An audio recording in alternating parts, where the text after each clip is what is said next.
आज की इस कक्षा में आप सभी विद्यार्थियों का मेरी ओर से हार्दिक एवं आत्मीय स्वागत है। आप सभी विद्यार्थियों को मेरी ओर से नमस्कार। आज हम चर्चा करेंगे अध्याय 1 समुच्चय सेट्स कक्षा 11वीं के बारे में।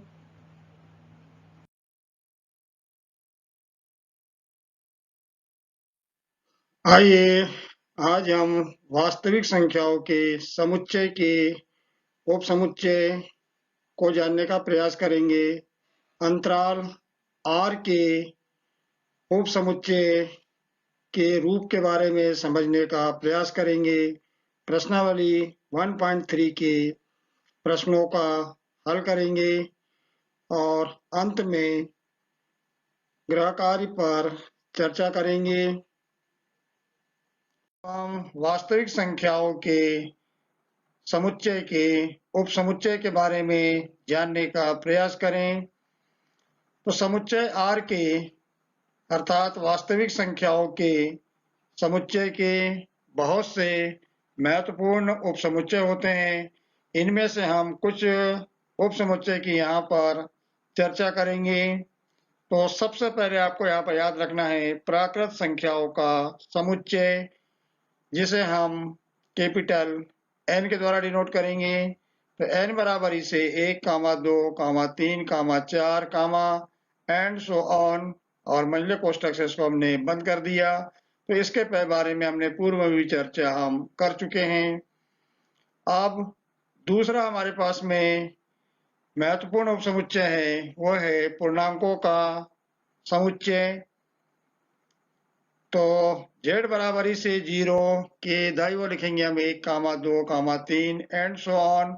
इसी प्रकार से 0 के बाईं ओर हम लिखेंगे -1, -2, -3 एंड सो ऑन, यानी हम इसके आगे भी लिख सकते हैं। तो पूर्णांकों के समुच्चय को हमने z के द्वारा डिनोट कर दिया। अब इसके बाद बारी है परिमेय संख्याओं के समुच्चय की। तो परिमेय संख्याओं के समुच्चय को हमने यहाँ पर Q के द्वारा डिनोट किया है और इसे लिखा है हमने यहाँ पर समुच्चय निर्माण रूप में।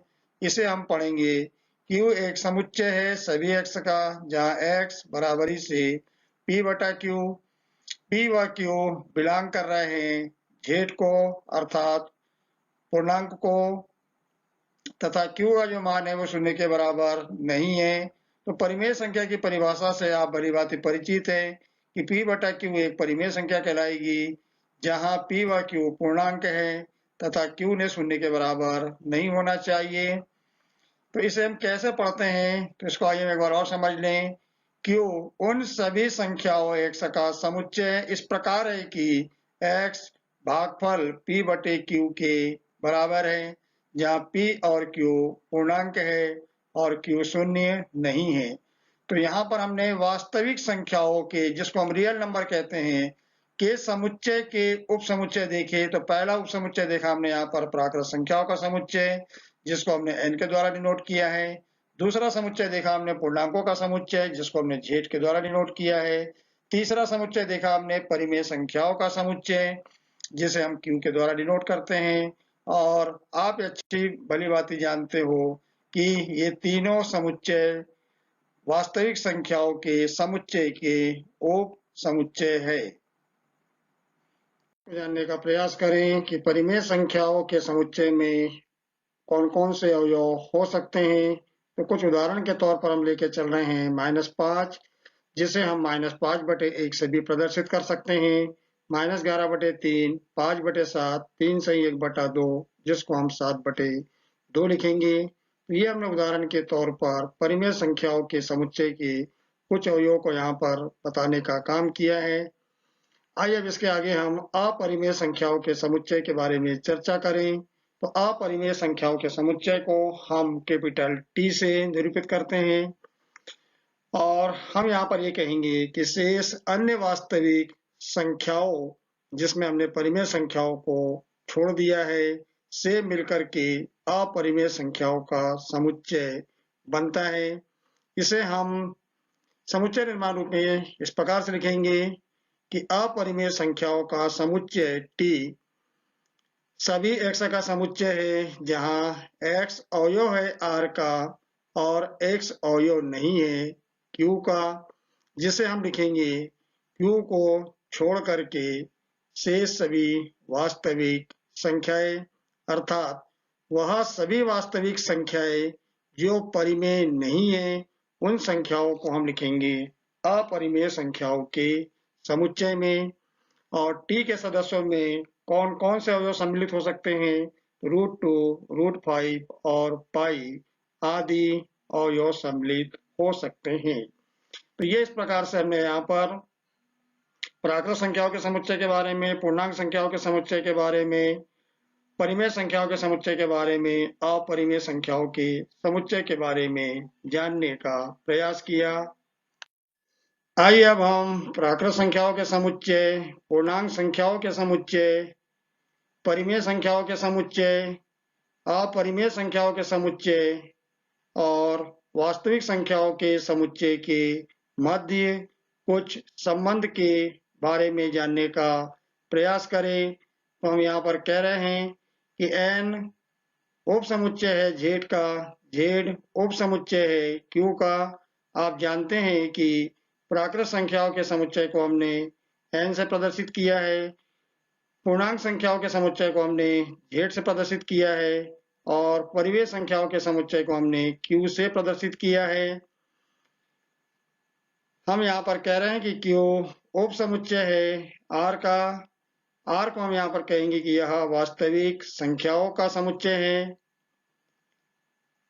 t अपरिमेय संख्याओं का समुच्चय है, तो t उप समुच्चय है r का, किंतु n अर्थात प्राकृत संख्याओं का समुच्चय उप समुच्चय नहीं है अपरिमेय संख्याओं का।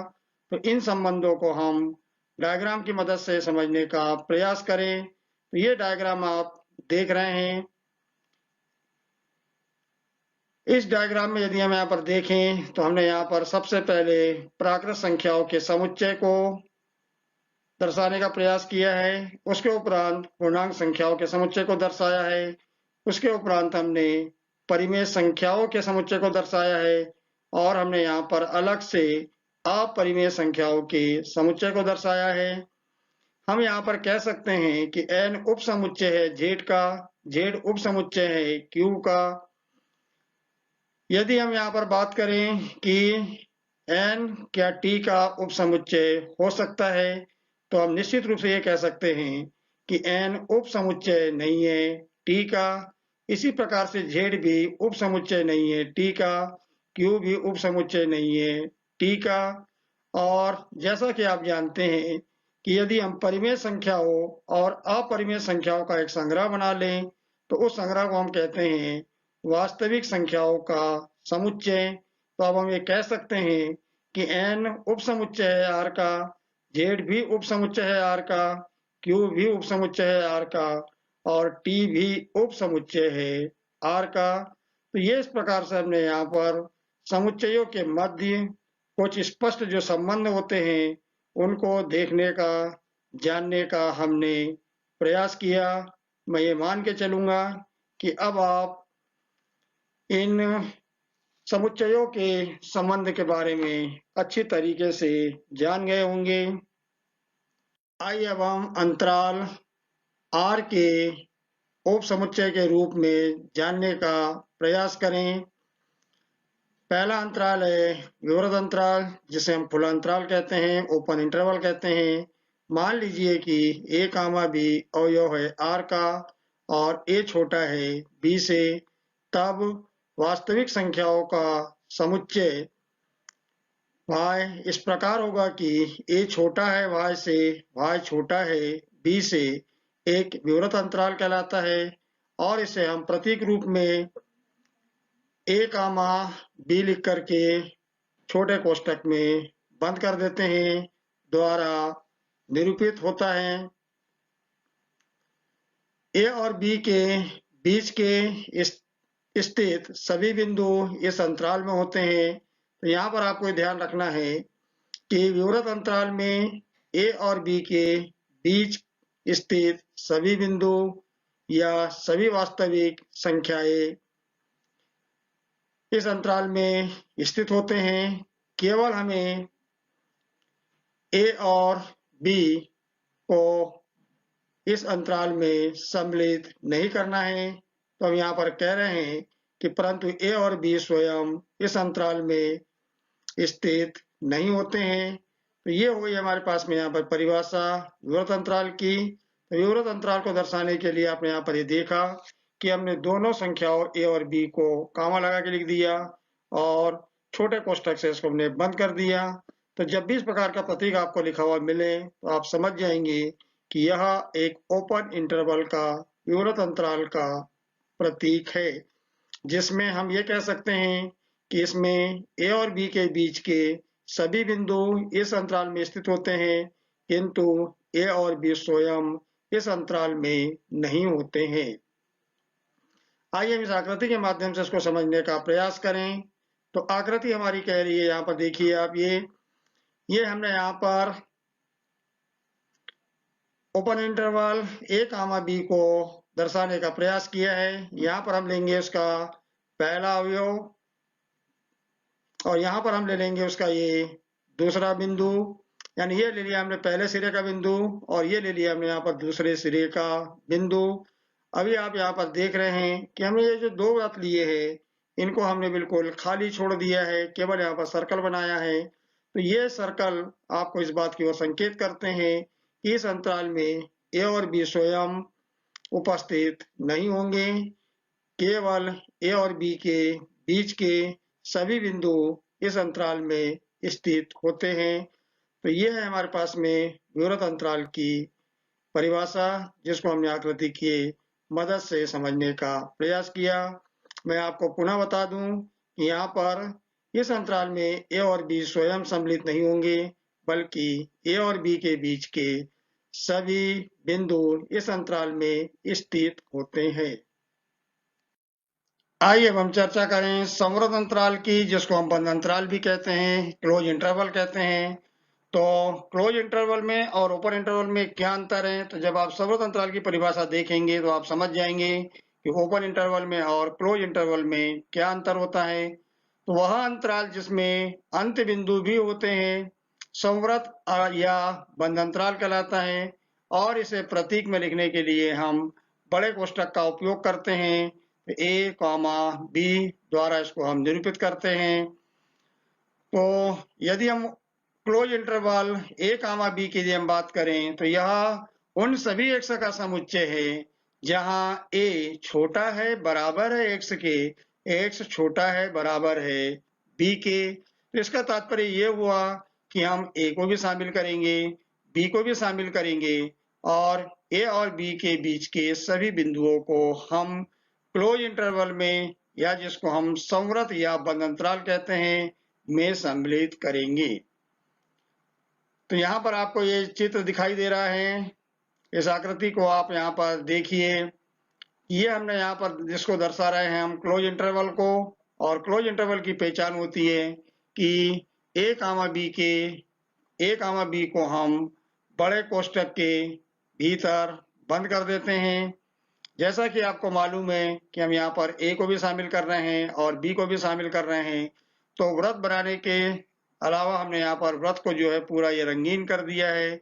इसको हम ब्लैक कर सकते हैं, कोई भी कलर इसको हम दे सकते हैं। तो ये इस बात की ओर संकेत कर रहा है कि क्लोज इंटरवल में ए भी शामिल रहेगा, बी भी शामिल रहेगा और ए और बी के बीच के सभी बिंदु इसमें शामिल रहेंगे। तो अब आप समझ गए होंगे कि खुला अंतराल और बंद अंतराल में क्या अंतर है। आइए हम इसके आगे चर्चा करते हैं। आइए अब हम ऐसे अंतराल की चर्चा करें जो एक अंत बिंदु पर बंद और दूसरे पर खुले रहते हैं। तो इस अंतराल को आप देख रहे हैं कि यह एक सिरे पर बंद है और दूसरे सिरे पर ये खुला है।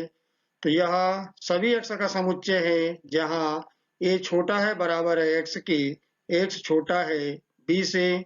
इसे हम कहेंगे कि यह ए से बी तक एक खुला अंतराल है, जिसमें हम ए को अंतर्विष्ट मानेंगे, किंतु हम बी को कहेंगे कि ये अपवर्जित है, या हम इसको सरल भाषा में ये कह सकते हैं कि इस अंतराल में ए सम्मिलित है और बी को हम इसमें सम्मिलित नहीं करेंगे। आइए इसको हम आकृति के माध्यम से समझने का प्रयास करें।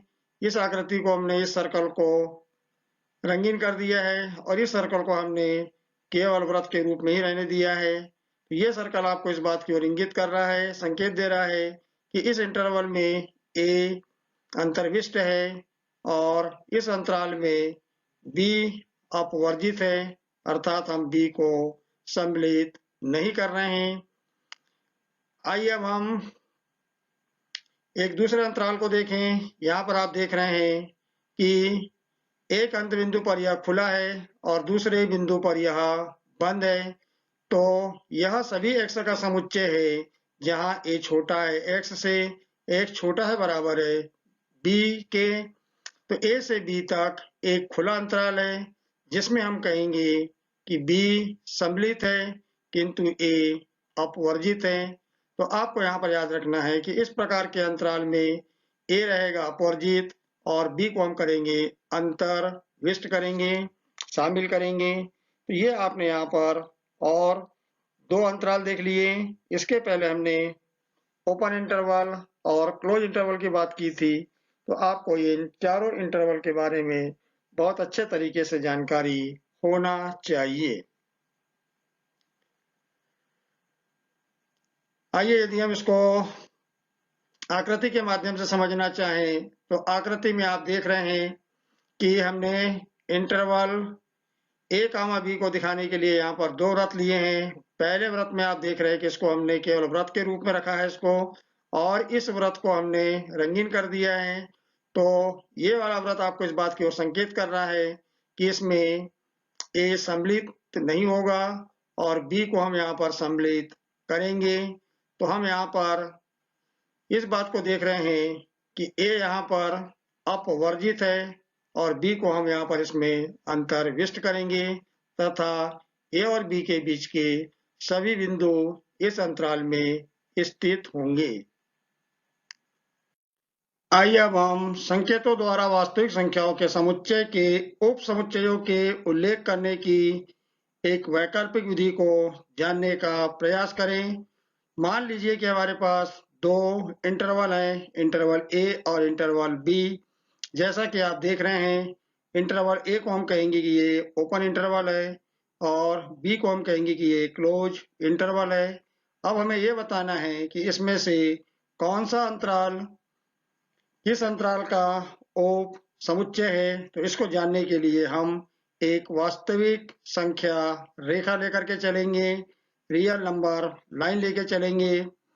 रियल नंबर लाइन पर हम सबसे पहले -7, 9 को दर्शाने का प्रयास करेंगे, अर्थात हम दूसरे इंटरवल के सिरे के बिंदुओं को यहाँ पर दर्शाएंगे। तो ये हमने यहाँ पर -7 और 9 को वृत्त के माध्यम से दर्शा दिया। इन वृत्तों को हमने रंगीन कर दिया है और ये रंगीन वृत्त आपको इस बात की ओर संकेत कर रहे हैं कि इस इंटरवल में -7 और 9 को हम सम्मिलित कर रहे हैं तथा -7 और 9 के बीच की सभी वास्तविक संख्याओं को भी हम इसमें सम्मिलित कर रहे हैं। अब यदि हम पहले इंटरवल की बात करें जो कि ओपन इंटरवल है, तो यहाँ पर इसका पहला बिंदु है -3 और दूसरा बिंदु है इसका 5। तो आइए हम -3 और 5 पर भी एक वृत्त बना दें और ये जो वृत्त हैं इनको हमने रंगीन नहीं किया है। तो ये वृत्त इस बात की ओर संकेत कर रहे हैं कि इस इंटरवल में -3 और 5 को हम सम्मिलित नहीं करेंगे, बल्कि -3 और 5 के बीच की वास्तविक संख्याओं को इसमें सम्मिलित करेंगे।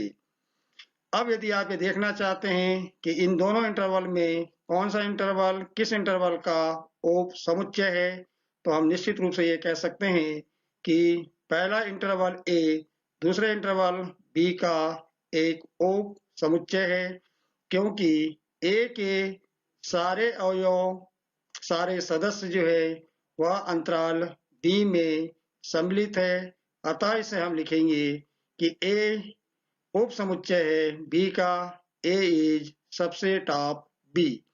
तो ये इस प्रकार से आपने अंतराल हमारे पास में संकेत के रूप में लिखे हुए हैं और हमने इस बात को समझने का प्रयास किया कि कौन सा अंतराल किस अंतराल का उप समुच्चय होगा। आइए अब हम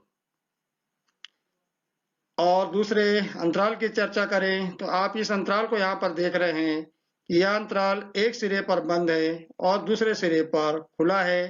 तो यह ऋणोत्तर वास्तविक संख्याओं के समुच्चय को दर्शाता है। ऋणोत्तर का अर्थ होता है नॉन निगेटिव।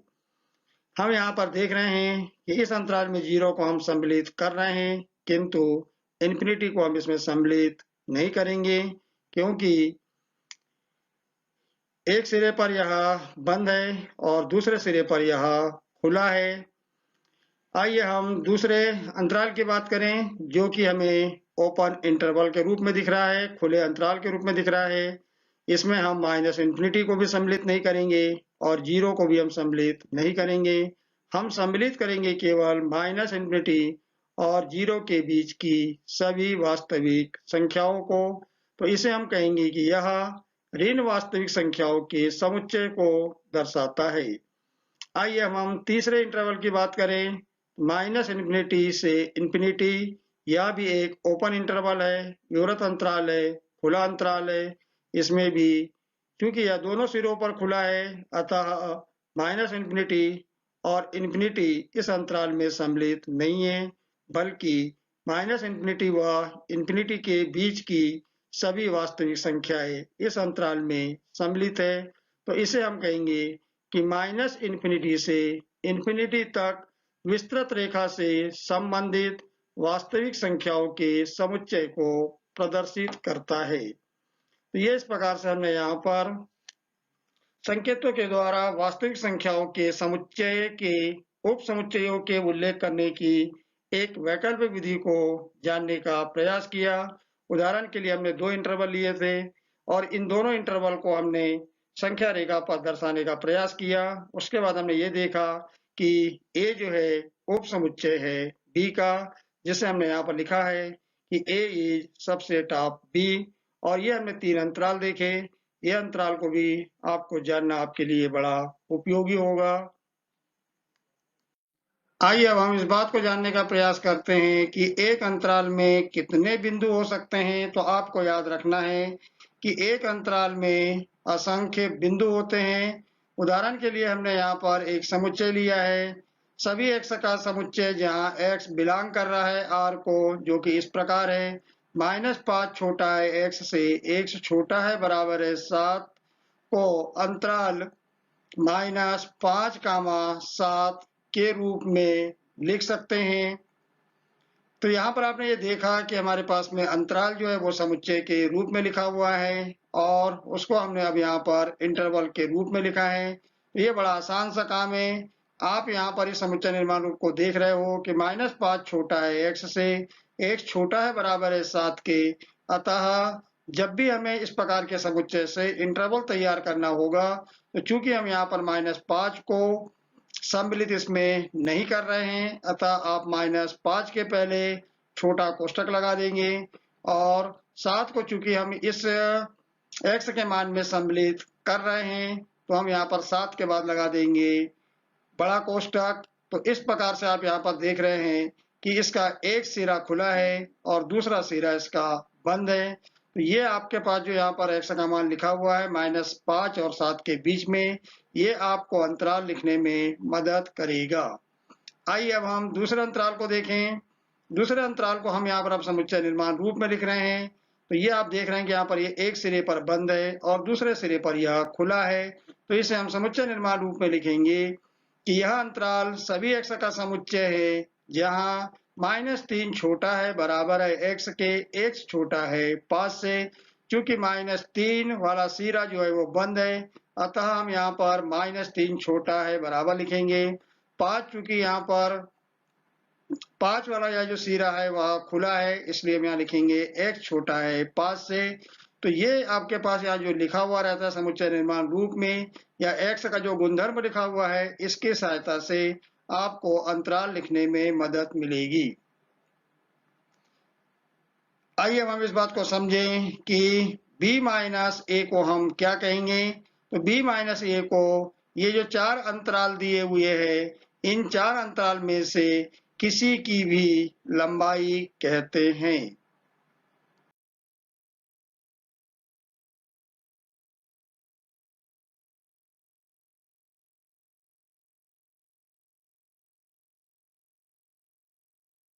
अब हम आपको होमवर्क के लिए दिए जाने वाले प्रश्नों पर चर्चा करें। प्रश्न नंबर 6 आपकी प्रश्नावली 1-3 से संबंधित है।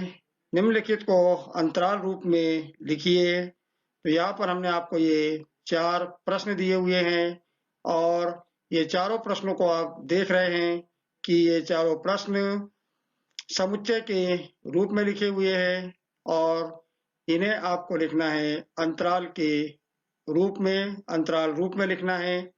मैं यहाँ पर पहले प्रश्न को आपको पढ़ के बता रहा हूँ कि सभी x का समुच्चय जहाँ x अवयव है r का, जहाँ -4 छोटा है x से, x छोटा है बराबर है 6 के। दूसरा प्रश्न है आपका सभी x का समुच्चय जहाँ x अवयव है r का तथा -12 छोटा है x से, x छोटा है -10 से। तीसरा प्रश्न है आपका सभी x का समुच्चय जहाँ x अवयव है r का तथा 0 छोटा है बराबर है x के, x छोटा है 7 से। चौथा प्रश्न है आपका सभी x का समुच्चय जहाँ x अवयव है r का तथा 3 छोटा है बराबर है x के, 1 छोटा है बराबर है 4 के। तो बड़ा आसान सा प्रश्न है। इसके पहले आपको जो भी हमने समझाया है उसके माध्यम से आप इस प्रश्न को बड़े आसानी के साथ हल कर लेंगे। प्रश्न नंबर 7 आपको दिया गया है जिसमें आपको निम्नलिखित अंतरालों को समुच्चय निर्माण रूप में लिखना है। यहाँ पर आप समुच्चय निर्माण रूप से अंतराल रूप में लिख रहे हैं। यहाँ पर आपको अंतरालों को समुच्चय निर्माण रूप में लिखना है। तो यहाँ पर हमने आपको ये 4 प्रश्न दिए हैं और इन चारों प्रश्नों को आप देख लीजिए और इन प्रश्नों को आप अपनी नोटबुक में नोट भी कर लीजिए। जब भी आप आगामी कक्षा में आएंगे तो इन प्रश्नों के हल आपको दिखाए जाएंगे। मेरा आपसे निवेदन है कि आप इन दोनों प्रश्नों को अपनी नोटबुक में हल करके रखेंगे और जो हल मैं आपको दिखाऊंगा उन हल का मिलान आपके द्वारा किए गए हल से कर लीजिए और आश्वस्त हो जाइए कि आपने अपने प्रश्नों का हल सही किया है। तो ये इस प्रकार से मैंने आपको गृह कार्य के लिए 2 प्रश्न दिए, प्रश्न क्रमांक 6 व 7।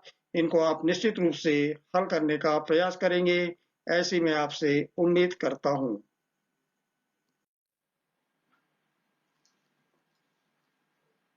सभी विद्यार्थियों को मेरी ओर से नमस्कार एवं धन्यवाद।